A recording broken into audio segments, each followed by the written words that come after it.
It just felt like it was a lose-lose situation. I was just giving and giving and giving, and it was just never enough for me. I just really didn't like who I had become, and I didn't feel like I was the teacher that my students needed me to be. And I hate saying that so much because I would have given anything for my kids.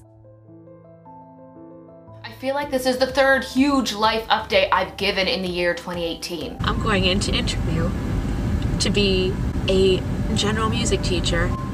Like, this is amazing. Hey you guys, it is so much later. Interview went great. I got the call today and I got hired. I'm going to be a school teacher. That is insane to me. Very excited. No idea how I'm going to share this video with you guys. Figure it out, but I wanted to document on the day. So carry on. I'll see you in the next one.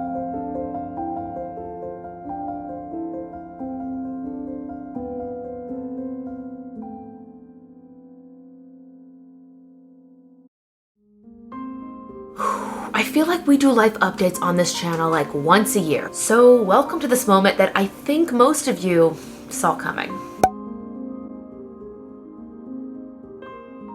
Hey you guys, and welcome back to my channel. I'm sure you can tell by the title of this video that we're going to be discussing some major life updates. There have surely been some changes going on around here. A few of you guys have hinted and asked both here and in my email and on Instagram, so I just thought, let's sit down. It's finalized, the paperwork went through, so today we're gonna talk about it. And I honestly feel like this is almost a trending topic among educators who are on social media and YouTube. I feel like I have just seen so many videos from other teachers and educators sharing why they themselves have left the profession, quit their job, resigned, or moved to some other part of the education realm. So here it is, my story, how I got started into teaching. Really quick, if you are new here, please be sure to give this video a thumbs up down below and click the subscribe button. We don't always do videos about such major life updates. Like I said before, this is really a once a year type video. If you are also a fellow teacher, let me know your thoughts and experience down below in the comments. Are you somebody who is staying in the profession? Have you moved somewhere else? Or are you like myself and you have resigned and are taking time away from the classroom? I know it can feel like wrong and like you're giving up on your kids when you make this choice, but honestly, so many teachers, myself included, are making this decision based off of what I personally need. For me, it is just honestly what I need right now for so many reasons that we will talk about. I do have bullet points here just because I don't want to ramble. I just want to get to some specific points and not make this video longer than it needs to be.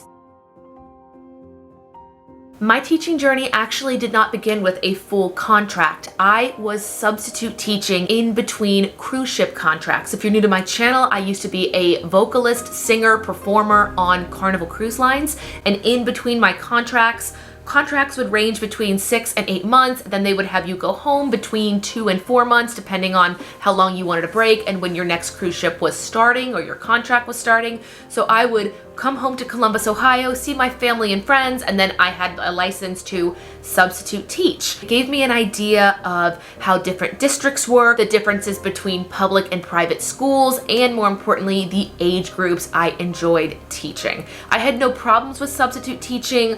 Honestly, the districts that I worked for were really great. The teachers I personally subbed for left me the most wonderful lesson plans, and ironically, when I did get my first full-time job, one of the students that I taught in a public school had moved into my private sector. So I had a student that I met in sub-teaching who became my full-time student. It wasn't until 2018 that I got my first full-time teaching offer. I think it was August 10th, and I was out on a run and I got a call from one of my friends, very last minute. She had decided that she was moving districts and had put my name down as somebody she would recommend to fill her position. I don't know how many other teachers she put down. She just called me and said, hey, I'm leaving this job. It is a kindergarten through 8th grade position. If you're interested, they'll be reaching out to you in like the next hour. So there really wasn't much time there. I took the call, I interviewed, I did have a complete vlog of this. I'll put it up above in the cards if you want to see it. They called, we chatted, I went in the very next day for an interview. The position was for kindergarten through 8th grade, general music, choir, band. This is a private school, so I was also responsible for weekly masses, a fall elementary school musical, and a spring middle school musical. Now, that is a lot. That is so much for one person to do in their very first year. I was the only person in charge for music, but there was no trickery here. I knew exactly what it was. So you won't hear me talk later about, oh, they sprung this musical on me. I knew signing up that this was a lot to be put on the plate of a first year teacher. But either way, I was so incredibly excited. I went, I interviewed, and then later that afternoon they called me and they said, we'd like to offer you the job. I went in like 2 days later and signed the paperwork. I just wanted to let you guys know that I got the call today and I got hired. I'm going to be a school teacher.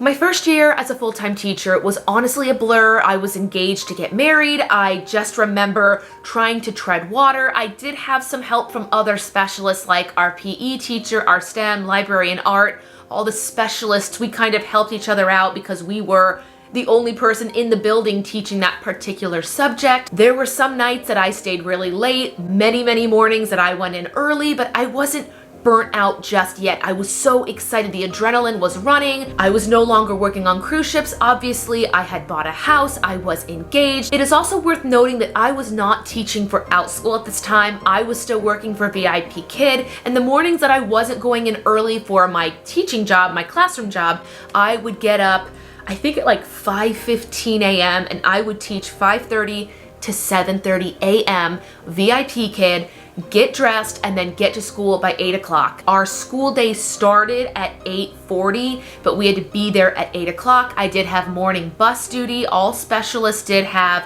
morning duty, recess, lunch duty, and after school duty as well. We were entitled to one planned period minimum per day. And I remember my first year trying to be so meticulously organized. I had binders, kind of like Amy Santiago in Brooklyn Nine-Nine. I had binders per grade for choir, for band, for the musicals. I had all of these pristine binders, and I just felt like this is how I will do it. I'll be so organized that, it won't be that bad. There's no way to get burnout from this. I'm gonna also make note here that my caffeine level was skyrocketing, especially during the band and choir concert season. On top of teaching these subjects, a lot of them had performances as part of their objectives. So this is where I first realized I needed to set boundaries. So boundaries as a first year teacher is kind of like a sticky subject because I wanted to prove myself, yes, I am hardworking, yes, I can do this, and yes, I can make this work. So I became a yes person. We have to stay after school and do band and choir rehearsal? Great. We're staying after school to do musical rehearsal? Great. To be completely transparent, the musical was an additional stipend. The spring middle school musical was an additional stipend. The elementary school musical, after school rehearsals and concerts for band and choir were not. So I think I had my first realization with setting boundaries when administration asked me to come in on weekends and play for weekend mass services. And by play, I mean play the piano. Again, I was teaching at a private school, so mass was also a part of the clergy section of this district. And I remember thinking, do I have to do this? They're expecting me just to come in on the weekends. I was incredibly nervous and scared they would think like I was lazy, I'm not pulling my part on this or pulling my weight on this. It took other teachers sitting me down and saying, Kristen, look at your contract. You do not have to go in on the weekends. Technically, you don't have to go in after 3:30 p.m. That is your cutoff time. Your salary pays you from 8 a.m. to 3:30 p.m.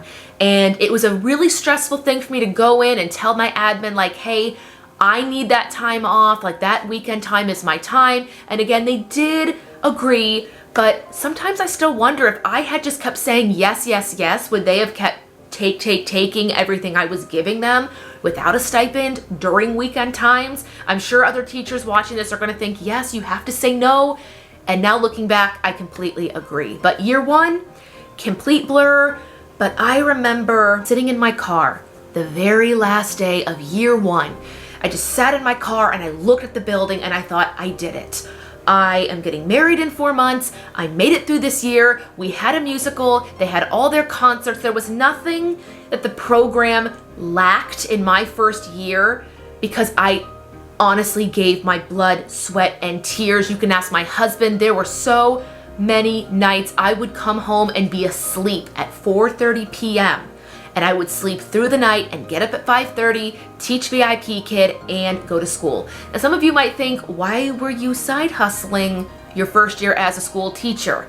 Well, if you don't know the answer to that, please YouTube search salary of a first year teacher. You'll figure it out. But year one, looking at that building, feeling so accomplished, and then it just hit me. This dark realization, you have to go through that all over again. All those rough times, the times that I would honestly come home crying just because I felt really overwhelmed, but thought, it's your first year, you're just figuring it out. And I thought, year two, it's gonna be different. I'm gonna know what to expect, and that was true. Up until March 13th of 2020, when the pandemic hit, and thank the Lord that I had done YouTube for a while, I had done VIP Kid, I kind of knew how online teaching was working because my district, like all other districts, went virtual. And we don't have to get into that here in this video. You guys already know how hard that hit teachers with resources and being asked to not only teach in a classroom, but virtual teach. We'll get into that in year three. Year three was a lot of different things. First and foremost, myself and all the other specialists lost our rooms. They decided that they were going to put other classes in our specials room so that they could have smaller class sizes. So, for example, my building normally has 2 kindergartens, and this year we had 3, so they had smaller classes, social distancing. My school did decide that we were going to do an online virtual option and in person. So if you were going to my district, you as a parent could decide if you wanted your child to learn virtually through us or in person. The hard part as a teacher, cart teaching and traveling to 30 different classes a week. I taught 6 classes a day, 5 days a week. So I cart taught across my campus 30 classes a week. So that's battle number 1. I got into the class and was responsible for setting up the live stream on whatever camera was in that room. There were 30 different cameras, all different, all on different setups that I had to go in and set up. It didn't always work. The Wi-Fi was sometimes down, and it was just magical. Side note, I have no training in IT, and if I had any issues, I had to either send in tickets to IT who were not always working and not always responsive, or I had to bother my coworkers, which I hated doing. I wanted to respect their time. A lot of issues were posed when you're asking a teacher who gave up their classroom and was cart teaching to bring all of their materials for a music curriculum to different classrooms and then have to set up a camera on a laptop. And the laptops were also stationary with the cameras. So if those laptops had been turned off, decided to update themselves, or the Wi-Fi went out, you were out of luck. And good luck dealing with those parents who then write you and say, hey, where was Johnny's music class? They have music 1 day a week with you. Where was that class? And then all the blame is on you as the teacher. They don't look to the IT problems. They don't look to the Zoom or the Google Classroom having a malfunction. It is your fault. So you have all this backlash as a teacher trying to figure out all this remote work while you also have these young kids who are being told to sit at their desks and not move for 8 hours a day in masks. Like, tell a 5-year-old to sit at a desk in a mask all day. I mean, they got it over time. I just felt so awful that these young kids are supposed to, especially in my class, play instruments, explore, talk about what they like and don't like through music. That's a whole other topic. I'm ranting here. You see why I have bullet points. It just felt like it was a lose-lose situation because if the internet or technology side failed, it was your fault. And then when you took the time to try and fix it, you lost the engagement and the standards you set up for the kids you were teaching in person. Fellow teachers out there, you know how important it is to set your expectation in the first moment you come in that classroom. Those kids have to know what to expect so they know how the class is going to be conducted, the schedule that they're going to be on, and what I expect from them when they are in a class led by me as their teacher. So you can guess just how much that expectation is lost when the teacher is struggling to get any of this to work. And sorry, my camera decided to start and stop because I had reached a limit here. I just want to give a shout out to those other teachers who maybe felt similar to me, that they were in this lose-lose situation. They had lost their classroom, and I know some teachers never had a classroom to start with, but when you're fighting this uphill battle of you need to be prepared to teach on camera and in person, honestly, it just felt like I was doing the job of two people. I was doing the job of a virtual teacher and an in-person teacher. And on my plate, I had to figure out lesson planning, virtual, in-person, activities and assessments, virtual and in-person, and then grading, virtual and in-person. To recap, this teaching situation and setup, on top of the weight of the world, the pandemic, the way it was going, and teaching in person the entire year, took a toll on my health. I was so tired and burnt out, and I felt like I was just giving and giving and giving, and it was just never enough. There was a moment in mid to late September, and if I can find the footage, I will put it here in this video. I was trying to just make a video diary to update, pandemic teaching, and I turned the camera on in my car and I just couldn't speak. I just sobbed. And I didn't sob just for me and what I was going through. I sobbed for the fellow teachers that, P.S., I did see crying in their car some mornings, as well as students.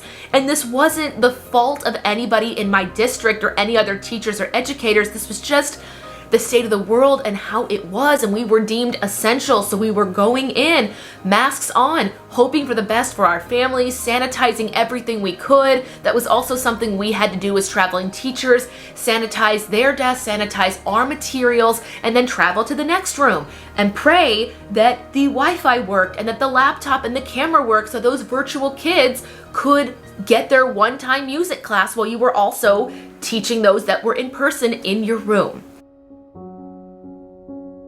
I don't think I need to state all of the issues that this situation had on me. I know I'm not the only teacher who went through this. This is not a woe is me story, and I know there are so many other videos talking about why other people quit teaching and all their personal situations. But for me, I just really didn't like who I had become. I was trying to put on a happy face for the internet and for my YouTube channel and Instagram because I knew other teachers were going through this too. But there were times that I felt just so awful for anybody that talked to me outside of school because I was so irritable, and all I could honestly talk about was school and can you believe this and can you believe that, and we had this many cases in my district and we're still going in person. For lack of better terms, didn't like who I was. I was so angry and I was so just upset. And again, this isn't all just me. I know there are other teachers who felt this way, but I knew that there was a breaking point and I had reached it. And I also felt like I wasn't the teacher that my students deserved. And I love my kids. I love teaching my kids from day one. We're gonna turn a fan on really quick. Sorry if this gets picked up on the camera. We need a fan here really quick. My students are the reason that I even decided to come back during the pandemic school year. I knew that I had options outside of teaching. I could have taken them. I wrote like a blog post on Instagram about how, we're a team and we're a family and a community and we have to be together, and that's true. But when all you're doing is giving here and giving there, your time, your focus, and your resources, and it's just not enough. Teaching, for me at least, is not a job that I can go in and then clock out at 3:30 and be done. I would come home and I would have lists upon lists of things that had to be done. I'd wake up in the middle of the night and think, oh my gosh, was that assessment automated to go out to my virtual kids? Do I have everything set up and ready to go for my in-person students? So my sleep schedule was all sort of jacked up. I also, if you've been on this channel, you know that in the summer of 2020, my family was involved in a very serious car accident where our doctors required us to go to trauma counseling. I had never had a therapist before.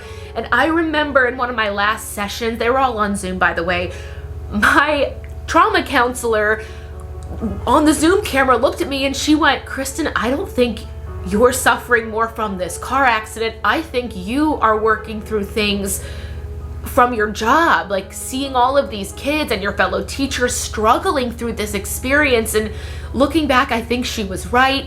And she really helped me, like, bless this woman. She was trying to help me through like car trauma, which she did. But then she spent our last few sessions helping me try to put up any kind of barriers and work-life balance. So we made the deal. I wouldn't come in until 10 minutes before I was required. I would use my plan period to be like tunnel vision focused on my work. My school planner is down there. I'm not going to show it to you, but it honestly looks like a drill sergeant. I had every 10-minute block of time that I was free scheduled to make those copies, put together those Google Docs. Those slides are ready to go. She helped me put together what barriers I could in this situation. I can sit here and state that my physical and mental health were dwindling, and they were. I was not in a good headspace. I had gained weight. If you look back on videos from me in like June or July of 2020, I have put on probably 25 pounds, and that's my own choice. I was stress eating. I was not taking care of my physical health, and these are things I'm honestly going to work on now. But I can honestly just sit here and say that at the end of the day, I did not like who I was, and I didn't feel like I was the teacher that my students needed me to be. And I hate saying that so much because I would have given anything for my kids. I would have done anything to keep our learning going. And this is the part that is really hard when it comes to deciding that I am going to prioritize the next steps, what I'm going to do this coming school year, because it feels like I just gave up on my kids, and I didn't. I just realized that for me and my health and for my sanity and for my family and my relationships, I have to take a step back. And if you're a teacher that feels that way, you feel alone, I promise you there are so many others that feel this way, and you are not a failure in realizing that you have to take a step back. I know we are taught, quitters never win and winners never quit, but sometimes you just have to take that step back and reassess and reevaluate your life, and there is no shame in that.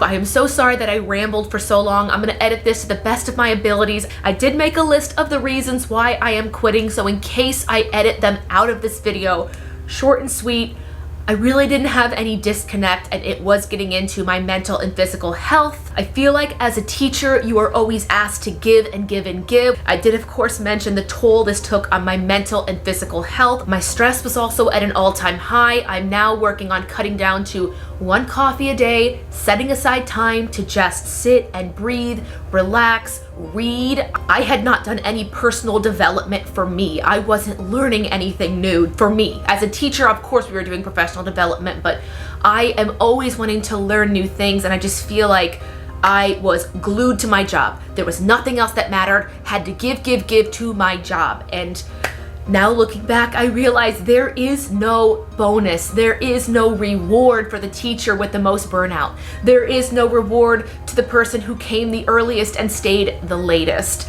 And lastly, I put on this list, I want to work on my marriage, my friendships, my relationships, seeing my family now that we can, and going back and working on my physical health. I am now able to take the time to meal prep, and I even meal prepped lunches, of course, but when you're in that high stress environment and you teach 465 kids a week, it's always someone's birthday, and they're always giving out candy and cupcakes and cookies. So it's really easy to combine caffeine, junk food, and a stressful work environment. That is the perfect way to gain 25 pounds. Thank you very much.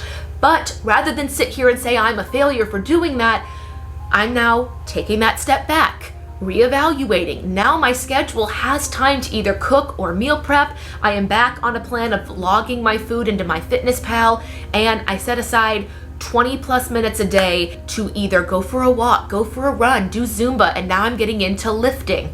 So long story short, I am now healing from this school year, for lack of a better term, as I feel many teachers are. I'm focusing on my mental and physical health and rebuilding my relationships. So you guys, that is honestly why I am taking this step back, resigning from teaching. I do not look at this as a failure. I look at this as, if I am not in the best headspace to be the best teacher for my students, there's clearly somebody else who can, and I would rather my students have the education that they deserve. Will I still be in touch with students if they and their parents reach out to me? Of course I will. But for me right now, I'm just taking that step back, reevaluating, and taking it one step at a time. If you've made it this far into the video, you are an absolute rock star, but I wanted to quickly cover what is next for me since I am not entering the classroom come August of 2021. I'm sure it's no surprise to most of you that I will be doing Outschool on a full-time schedule. I have been vlogging a lot. If you want to check those out, I'll put a card of all my vlogs up above in the cards documenting my journey through setting up a full-time Outschool schedule, putting together classes, meeting new students. So that is number one on my list. I will also be working in graphic design. I got into that more during the pandemic school year when I was trying to learn how to make online resources for my students. One of the great things that came out of pandemic teaching was I set up my first Teachers Pay Teachers store. I'll link that down below if you want to check it out. But I would be making all of these worksheets and assessments and Google Docs that teachers could edit for their own classes and their own structures. And I started putting them on my TPT store. I had never had a store, but I had people reaching out. How can I get these from you? These look so helpful. Can I use this in my classroom? Of course you can. They're down below. Use them at your discretion. If I made them, they are open for you down below in the TPT shop. So Outschool, graphic design, and then of course, where you are right now, YouTube. I will be continuing making videos here on Tuesday for the Teacher Talk Tuesday series, as well as doing vlogs on Sunday. Vlogs on Sunday. Did I say Sunday? I meant Friday. If you're watching this video in July of 2021, I am also doing the No by July series. I figured because I'm still getting paid on my teacher contract until September 1st, I was going to take my last 3 paycheck month from school and pay my car loan down, hopefully off, but we're gonna go with down. So if you wanna check that out, I am doing No by July, which is essentially a no spend challenge. You'll see information and videos about that. We won't talk about that here, but that is it. I am taking the year again to do full-time Outschool, graphic design work, and YouTube. And where would we be without a shameless plug to subscribe and hit the bell to check out all of my updates as I go through this journey. But you guys, that is it for today's video. Thank you if you made it to the end. Let me know you made it to the end down below by putting Teacher Strong in the comments. The first person to write Teacher Strong in the comments, I will send you a Starbucks gift card. Because you watched this whole video, the least I can do is get you a coffee. So go ahead and put Teacher Strong down below in the comments. Again, the first person to do it, I'll send you a Starbucks gift card. Thank you so much for watching this video. Let me know your experience teaching down below and where you are on your education journey. I will see you guys in the next video. Bye. August 10th, 2018. I'm going in to interview to be a general music teacher at an actual school. Like, this is amazing.